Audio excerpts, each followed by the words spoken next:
ఆంధ్రప్రదేశ్ ప్రభుత్వం సార్వత్రిక ఎన్నికల ముందు ప్రవేశపెట్టిన హామీల ప్రకారము కూటమి ప్రభుత్వం అధికారంలో రాగానే పెంచిన సంగతి విదితమే. అయితే పెన్షన్లను జూలై 1కి శ్రీకారం చుట్టింది. ఈ నేపథ్యంలోనే జూలై 1 అనగా సోమవారం ఉదయం 6 గంటలకు ఆయా గ్రామాల్లో గ్రామ సచివాలయ సిబ్బంది వచ్చి ఈ పెన్షన్ పంపిణీ కార్యక్రమాన్ని నిర్వహించారు.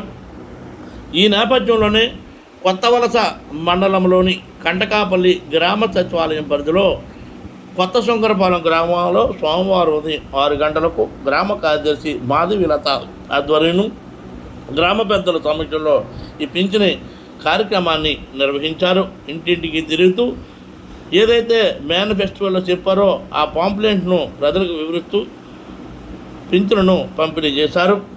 ఈ యొక్క పింఛనీను ఒకేసారి ఎన్నడూ లేని విధంగా 7,000 రూపాయలు అందడంతో పింఛనుదారులు ఆనందానికి అవధులు లేకుండా పోయాయి. దీంతో గ్రామంలోని సందడి వాతావరణం అయితే నెలకొంది.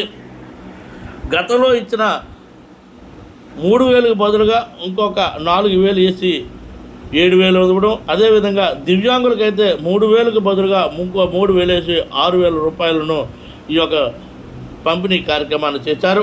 ఈ యొక్క కార్యక్రమంలో గ్రామ పెద్దలు పెదిరెడ్ల సూర్యనారాయణ, అదేవిధంగా గ్రామ కార్యదర్శి మాధవీలత, మహిళా పోలీస్ దేవి, మరికొంతమంది సిబ్బంది తదితరులు పాల్గొన్నారు.